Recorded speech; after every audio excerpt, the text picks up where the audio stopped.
দু একদিনের মধ্যেই খোলা বাজারে স্বাভাবিক হতে চলেছে আলুর দাম, এমনই ইঙ্গিত দিলেন রাজ্যের কৃষিজ বিপণন মন্ত্রী বেচারাম মান্না এবং পশ্চিমবঙ্গ প্রগতিশীল আলু ব্যবসায়ী সমিতির রাজ্য সভাপতি লালু মুখোপাধ্যায়।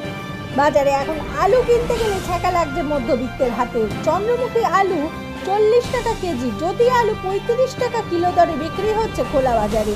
ব্যবসায়ীরা মনে করছেন হিমঘরগুলি খুলে যাওয়ায় আগামী 2-3 দিনের মধ্যেই পাইকারি বাজারে আলুর যোগান স্বাভাবিক হয়ে যাবে, তখন আলুর দাম চলে আসবে মধ্যবিত্তের নাগালের মধ্যে। এ ব্যাপারে রাজ্যের কৃষিজ বিপণন মন্ত্রী বেচারাম মান্না জানান, রাজ্যের যে আলুর বিষয় নিয়ে যে দুটো পরিস্থিতি ছিল, আমাদের প্রগতিশীল আলু ব্যবসায়ী সমিতি তারা কর্মবিরতির ডাক দিয়েছিল, যেটা দাবি দেওয়া ছিল। আমরা রাজ্য সরকারের তরফ থেকে মনে করি পদ্ধতিগত ত্রুটি ছিল, তার কারণ রাজ্যের মাননীয় মুখ্যমন্ত্রী তিনি অত্যন্ত মানবিক। তিনি একদিকে যেরকম সারা রাজ্যে 10.5 কোটি মানুষের কথা ভাবেন এবং সর্বল কার্যের পেশায় যুক্ত মানুষের কথা ভাবেন, তাই আমরা আলু ব্যবসায়ী সমিতিকে আমরা পরামর্শ দিয়েছি যে কোনো অসুবিধা হলে আমাদের দরজা সবসময় খোলা, আলোচনার রাস্তা সবসময় খোলা। অন্তত চূড়ান্ত সিদ্ধান্ত নেওয়ার আগে আমাদের আলোচনা করার সুযোগ দেবেন। সেটা এই সিচুয়েশনে তাদের পদ্ধতিগত একটু ত্রুটি ছিল, সেটা তারা স্বীকার করেছে। তারা সাধারণ মানুষের স্বার্থে, রাজ্যের স্বার্থে তারা যেরকম কর্মবিরতি আজকে উইথড্র করে নিল, তার সাথে সাথে যে রাজ্যের মাননীয় মুখ্যমন্ত্রীর কাছে তারা আবেদন করেছেন যে তাদের কিছু সমস্যা রয়েছে কয়েকটি জেলার আলু নিয়ে, সেগুলো যাতে দ্রুত সমাধান হয় সেটা আবেদন করেছেন। আমরা নিশ্চিতভাবে যে গতকালই আমাদের মুখ্যমন্ত্রীর নির্দেশে চিফ সেক্রেটারি সাহেব তিনি একটা মিটিং ডেকেছিলেন, সেখানেই বেশ কয়েকজনই আমাদের বলেছিলেন যে আপনি বসলে সমস্যাটা মিটে যাবে। খুব সৌভাগ্য যে আমরা সহজেই এই রাস্তাটা খুলতে পেরেছি এবং একদিকে যেরকম স্টোর অ্যাসোসিয়েশন, আবার একদিকে প্রগতিশীল আলু ব্যবসায়ী সমিতি, তারা রাজ্যের আলুর এই বাজারের উদ্ভূত পরিস্থিতিতে তারা 26 টাকা মূল্যে তারা আলু যোগান দেবে প্রতিটা বাজারে, বিশেষ করে কলকাতা তার সংলগ্ন কলকাতা কোল্ড স্টোরেজ প্রিমিসেসের মধ্য থেকে।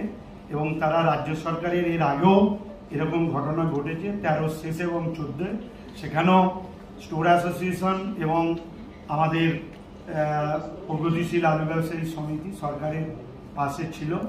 এবারেও তারা পাশে থাকার অঙ্গীকার করেছে এবং আজ থেকেই প্রতিটি স্টোরে ব্যাপক পরিমাণ আলু বেরোবে। আমাদের স্থির বিশ্বাস কাল থেকে আমাদের বাজার সম্পূর্ণটাই নিয়ন্ত্রণে থাকবে, তার কারণ আমরা ইতিমধ্যেই এই উদ্ভূত পরিস্থিতিতে আমাদের মোট 493টি সুফল বাংলার কাউন্টার আমরা খুলেছি। সারা রাজ্যে 100টি এই উদ্ভূত পরিস্থিতিতে এক সপ্তাহের মধ্যে 100টি কাউন্টার খোলা হয়েছিল, তার মধ্যে 25টি হচ্ছে কলকাতা এবং আরও বাড়াবার সিদ্ধান্ত নেওয়া হয়েছিল এবং সেখানে 29 টাকা কেজি দরে আমরা সেখানে আলু বিক্রি করছিলাম। তাই স্বাভাবিক কারণে যদি আমরা প্রতিশ্রুতি মতো স্টোর অ্যাসোসিয়েশন এবং প্রগতিশীল আলু ব্যবসায়ী সমিতি তারা যদি কথা রাখেন, তাহলে আমরা আশা রাখছি যে মানুষকে 30 টাকার নিচেই আমরা আলু পৌঁছাতে পারবো। এবং আপনারা জানেন যে সর্বভারতীয় ক্ষেত্রে আলুর দাম অত্যন্ত চড়া। দিল্লি থেকে আরম্ভ করে যে শহরেই যাবেন না কেন 45 টাকার নিচে কোথাও আলু নেই।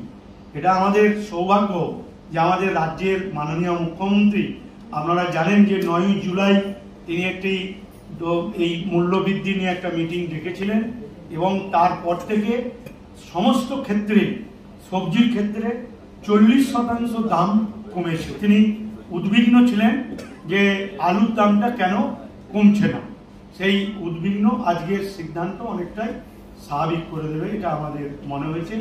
তাই আমি রাজ্য সরকারের পক্ষ থেকে ধন্যবাদ জানাবো প্রগতিশীল আলু ব্যবসায়ী সমিতি, স্টোর অ্যাসোসিয়েশনের কর্মকর্তাদের, তাদের সকলের উদ্যোগের মধ্য দিয়ে আমরা একটা জায়গায় পৌঁছাতে পেরেছি এবং আগামী দিন উচ্চ পর্যায়ে তাদের সমস্যাগুলো যাতে দ্রুত সমাধান হয় সে ব্যাপারেও আমরা নজর রাখবো।